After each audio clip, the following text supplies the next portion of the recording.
하나님 말씀입니다. 창세기 47장 5절로 12절까지의 말씀입니다. 창세기 47장 5절로 12절까지의 말씀 함께 봉독하시겠습니다. 바로가 요셉에게 말하여 이르되 내 아버지와 형들이 내게 왔은즉 애굽 땅이 내 앞에 있으니 땅의 좋은 곳에 내 아버지와 내 형들이 거주하게 하되 그들이 곧센 땅에 거주하고 그들 중에 능력 있는 자가 있거든 그들로 내 가축을 관리하게 하라. 요셉이 자기 아버지 야곱을 인도하여 바로 앞에 서게 하니 야곱이 바로에게 축복하매 바로가 야곱에게 묻되 내 나이가 얼마냐? 야곱이 바로에게 아뢰되 내 나그네 길의 세월이 130년이니이다. 내 나이가 얼마 못 되니 우리 조상의 나그네 길의 연조에 미치지 못하나 험악한 세월을 보내었나이다 하고 야곱이 바로에게 축복하고 그 앞에서 나오니라. 요셉이 바로의 명령대로 그의 아버지와 그의 형들에게 거주할 곳을 주되 애굽의 좋은 땅 라암셋을 그들에게 주어 소유로 삼게 하고 또 그의 아버지와 그의 형들과 그의 아버지의 온 집에 그 식구를 따라 먹을 것을 주어 복량하였더라. 아멘. 호산나 할렐루야. 네, 오늘 6월의 마지막 주일입니다. 2025년 이제 절반이 지나가는 그런 때입니다. 여러분 이 한 해를 무엇을 위해서 달려가고 계십니까? 또 여러분이 달려가는 그 길을 여러분 알고는 계십니까? 어쩌면 우리 앞에 있는 그런 일들을 하나씩 해 나가느라고 우리가 어디로 가는지 무엇을 하는지도 모르고 그렇게 가고 있지는 않은지요. 그래서 사람들은 인생을 나그네 길이라 이런 표현을 많이 씁니다. 그리고 우리가 그런 말을 듣습니다. 나그네는 어떤 목적을 가지고 여러 곳을 돌아다니는 사람들을 말합니다. 그러나 나그네는 때로는 목적 없이 정처 없는 길을 다니기도 하는 거죠. 그러므로 인생이 나그네 길이라고 하는 것은 우리의 인생이 때로는 목적을 가지고 있기도 하지만 때로는 향방을 알지 못하는 길을 걸어가야 할 때도 있다는 것을 말하는 것입니다. 그럼 우리의 인생은 어떨까요? 그래서 옛날에 유행하던 가요 중에 인생은 나그네 길이라는 가사의 노래가 있습니다. 다 아시죠? 인생은 나그네 길 어디서 왔다가 어디로 가는가. 구름이 흘러가듯 떠돌다 가는 길에 정일랑 두지 말자, 미련일랑 두지 말자. 인생은 나그네 길 구름이 흘러가듯 정처 없이 흘러서 간다 라고 하는 그런 노래입니다. 근데 여러분 이 노래의 제목이 뭔지 아시나요? 그렇죠. 가요에 또 대가가 계시군요. 인생의 나그네 길이라고 알고 있지만 그 노래의 제목은 하숙생입니다. 그런가 하면 평생을 고독과 가난과 어려움 속에서 살아갔지만 천진스러운 웃음을 잃지 않고 살다 간 시인 천상병은 귀천이란 시에서 인생을 이렇게 말했습니다. 귀천, 천상병, 나 하늘로 돌아가리라. 새벽빛과 닿으면 쓰러지는 이슬 더불어 손에 손을 잡고 나 하늘로 돌아가리라. 노을빛 함께 단둘이서 기슭에서 놀다가 구름 손짓하면은 나 하늘로 돌아가리라. 아름다운 이 세상 소풍 끝나는 날 가서 아름다웠더라고 말하리라. 이런 시도 있습니다. 그런데 이런 생각을 하는 것이 일반 세상 사람들만 그런 것은 아니었습니다. 우리가 믿는 신앙 안에서도 이런 생각이 나타납니다. 복음 찬송 중에 이 세상은 내 집안이네 라는 찬송이 있는데요. 하늘나라에 대한 소망을 노래하고 있고요. 이 세상의 삶이 우리에게 목적지가 아니라고 하는 것을 나타내주고 있는 것이죠. 한번 찬양해 볼까요? 이 세상은 내 집 아니네.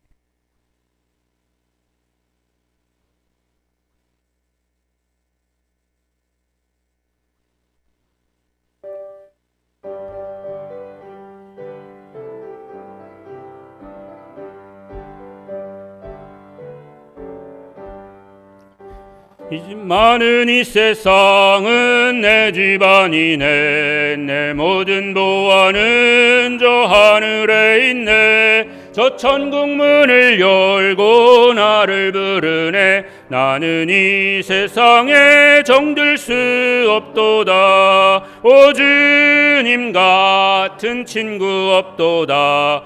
저 천국 없으면 난 어떻게 하나. 저 천국 문을 열고 나를 부르네. 나는 이 세상에 정들 수 없도다. 저 천국에서 모두 날 기다리네. 내 주 예수 피로 죄 씻음 받았네. 나 비록 약하나 주님 날 지키리. 나는 이 세상에 정들 수 없도다. 오 주님 같은 친구 없도다. 저 천국 없으면 난 어떻게 하나. 저 천국 문을 열고 나를 부르네. 나는 이 세상에 정들 수 없도다. 저 영광의 땅에 나 길이 살겠네. 손잡고 승리를 외치는 성도들, 그 기쁜 찬송 하늘 울려 퍼지네.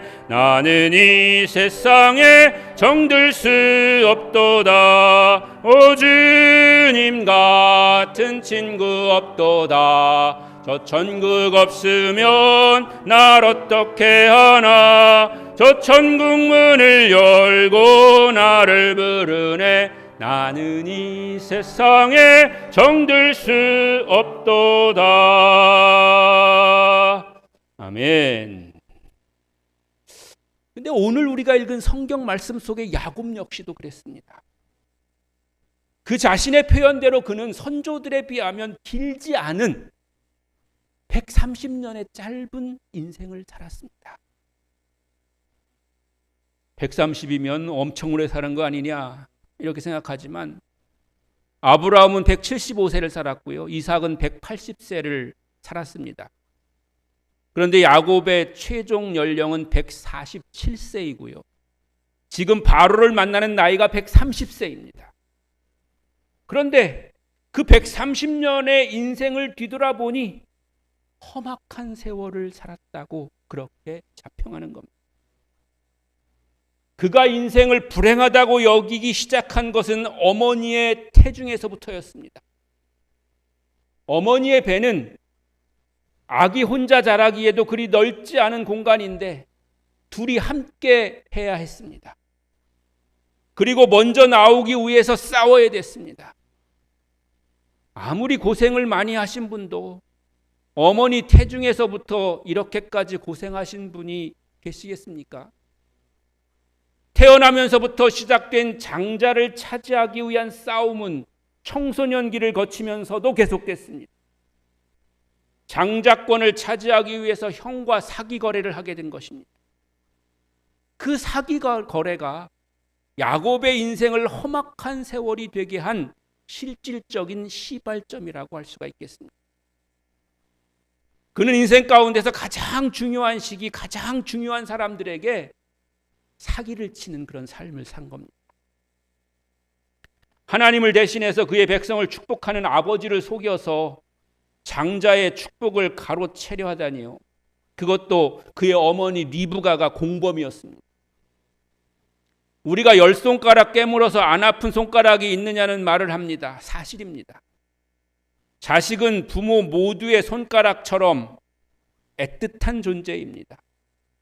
그런데 현실은 자식들 중에서도 왠지 불편한 자식이 있고 또 편안한 자식이 있는 것도 사실입니다.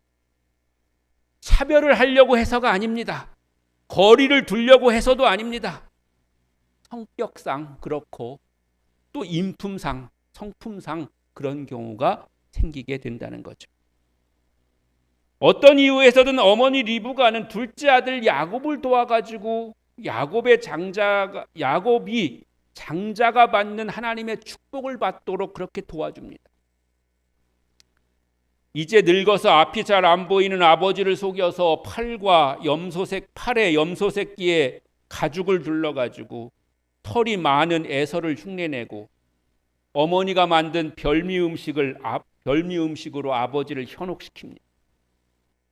그리고 에서가 맞느냐고, 너 에서가 맞냐? 이렇게 아버지가 물었는데 그렇다고 거짓으로 대답합니다. 그리고 아버지로부터 장자의 축복 기도를 받게 됩니다. 창세기 27장 27절로 29절입니다. 시작. 내 아들의 향취는 여호와께서 복 주신 밭의 향취로다. 하나님은 하늘의 이슬과 땅의 기름짐이며 풍성한 곡식과 포도주를 내게 주시기를 원하노라. 만민이 너를 섬기고 열국이 내게 굴복하리니 내가 형제들의 주가 되고 네 어머니의 아들들이 내게 굴복하며 너를 저주하는 자는 저주를 받고 너를 축복하는 자는 복을 받기를 원하노라. 아멘. 이렇게 해서 축복 기도를 받았지만 야곱은 에서와 원수가 됩니다. 그도 그럴 것이 자신이 받아야 될 축복 기도를 야곱이 사기를 쳐서 가로채 갔으니까 분하지 않을 수가 없는 거죠. 에서는 야곱에게 모든 형제를 종으로 삼게 하고 곡식과 포도주를 그에게 주어서 더 이상 빌 복이 없었습니다. 그로 인해서 에서는 야곱을 미워하게 되었고요. 내가 내 아우 야곱을 죽이리라 이렇게 다짐했습니다. 형제간에 살기가 돌기 시작한 거죠. 상황이 이렇다 보니까 야곱은 그냥 그곳에 있다가는 복을 받기는커녕 언제 죽을지 알 수 없는 그런 상황이 된 거죠. 그래서 외삼촌 라반에게로 도망치게 됩니다. 처음에 라반은 여동생의 아들이 왔으니 얼마나 반갑고 또 그래서 잘해줬겠습니까?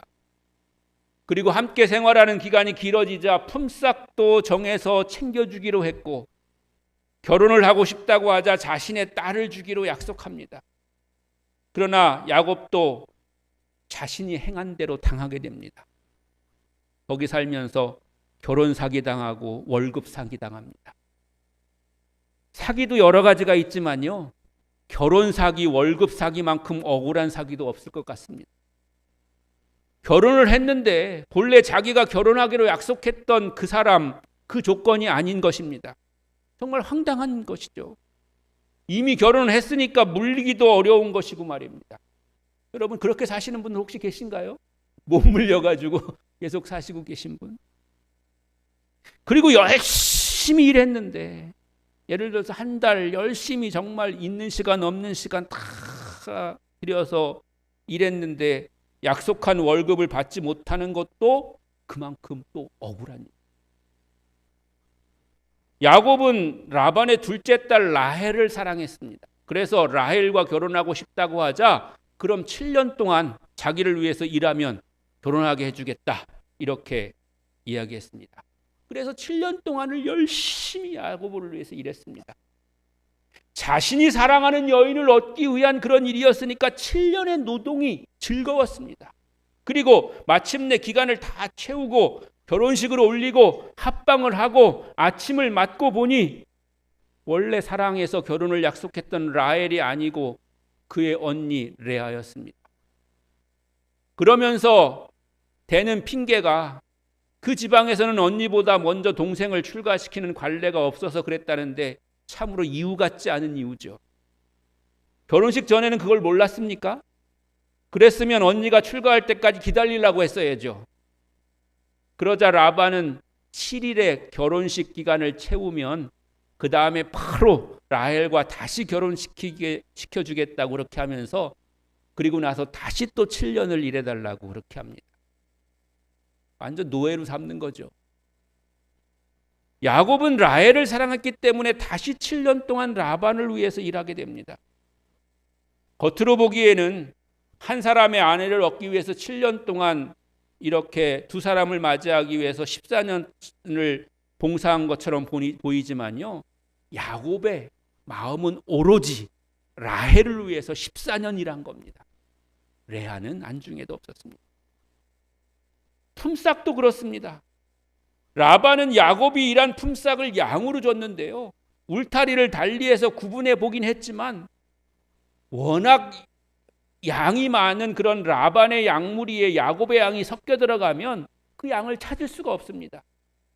그리고 이 양 내 거예요 이렇게 얘기하면 너 어떻게 아냐, 그거를 증거가 없는데, 이렇게 얘기하면서 자꾸만 그 월급을 제대로 받지 못하는 거예요.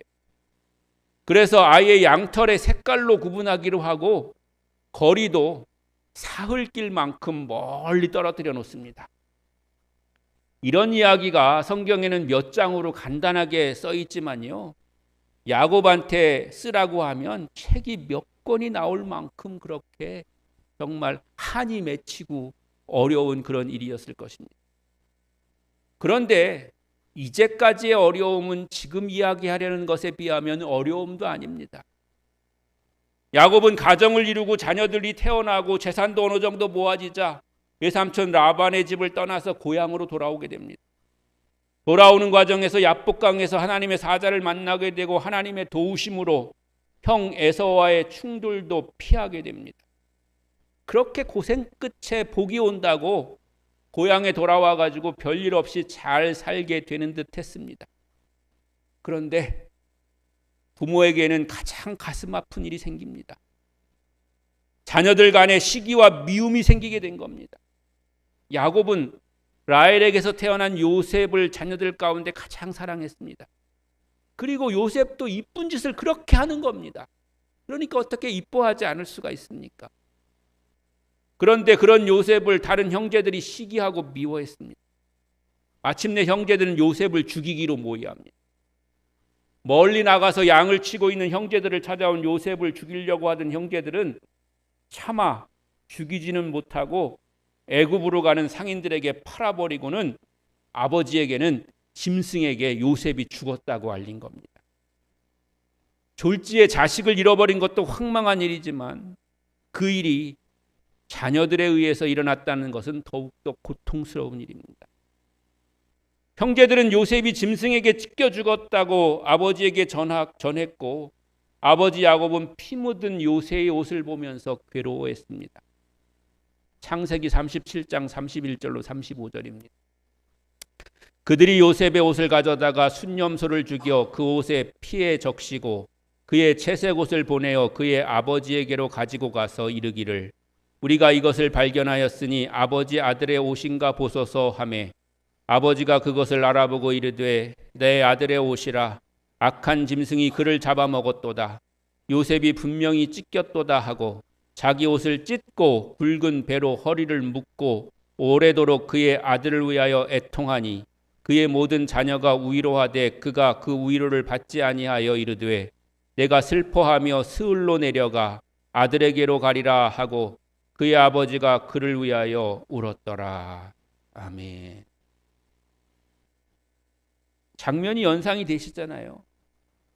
자식 죽은 부모가 그 관을 부여잡고 나도 같이 죽자고 그렇게 애통해하는 그런 모습인 거죠.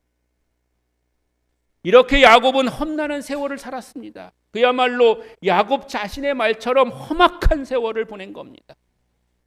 그런데 한 가지 특이한 사실은 이러한 험한 인생을 살아온 야곱이 지금 바로 앞에 서서 바로를 만날 때에 그리고 또 바로를 만나고 나올 때에 바로를 축복하고 있다는 사실입니다. 야곱은 험난한 세월을 살았고 지금도 바로에게 양식을 얻어서 연명하려고 구걸하려고 온 거거든요. 이제는 아예 땅을 얻어갖고 거기서 그냥 살려고 내려온 신세였는데 그런 야곱이 도리어 바로를 축복하고 있는 겁니다. 세상의 기준으로는 이해가 안 되는 장면이죠. 헐벗고 땅도 없어서 얻으러온 사람에게 땅 주인이 축복해 줘야 되는 거 아닙니까? 열심히 일해봐요. 그럼 꼭 성공할 거예요. 이렇게 격려하고 이렇게 좀 잘해주는 그런 주인의 모습이 나와야지 그게 정상적인 건데 오히려 지금 야곱이 초라한 모습이지만 야곱 바로를 지금 축복하고 있는 거죠. 왜 그럴 수 있었겠습니까? 야곱 뒤에는 만유의 주인이신 하나님이 계시기 때문인 줄로 믿습니다. 뒤돌아보면 야곱이 험난한 세월만 산 것은 아닙니다. 야곱은 비록 에서 형을 속였지만 아버지 이삭에게 장자의 축복 기도를 받았습니다. 그리고 에서를 피해서 떠나가는 중에 루스 땅에서 하나님을 만났고 거기서 하나님의 축복의 약속을 받게 됩니다. 그래서 그 땅 이름을 베델로 바꿨습니다. 또 결정적인 것은 다시 에서를 만나러 돌아갈 때 약복강가에서 천사와 겨루어서 이김으로 완전한 축복의 사람으로 변화하게 되는 것입니다. 그래서 그의 이름이 이스라엘이 되었는데 그의 이름이 유대민족의 이름이 되었고 지금까지도 그 나라의 이름으로 전해져 내려오게 된 겁니다. 야곱은 형제를 떠날 때 하나님의 축복을 받았고 형제에게 다시 돌아올 때 그 축복을 확증받은 것입니다. 그래서 그는 축복의 사람이 된 겁니다. 내가 지금 가진 게 많고 또 적고는 문제가 아닙니다. 하나님을 만나고 하나님의 약속의 사람이 되는 것이 중요한 겁니다. 에서를 떠날 때 야곱은 빈털털이었습니다. 그러나 그는 하나님을 경험하고 그곳을 베델이라고 부르며 그곳이 하나님의 집이 될 것과 또 11조를 약속할 수가 있었던 겁니다. 11조 얘기가 나왔으니까 말인데요. 11조를 드린다는 것은 하나님의 큰 축복입니다. 왜냐하면 없으면 못 드리는 거죠. 11조를 드린다는 것은 수입이 생긴다는 것이고 그래서 우리가 그것을 믿음으로 드리는 것이기 때문에 그런 것이죠.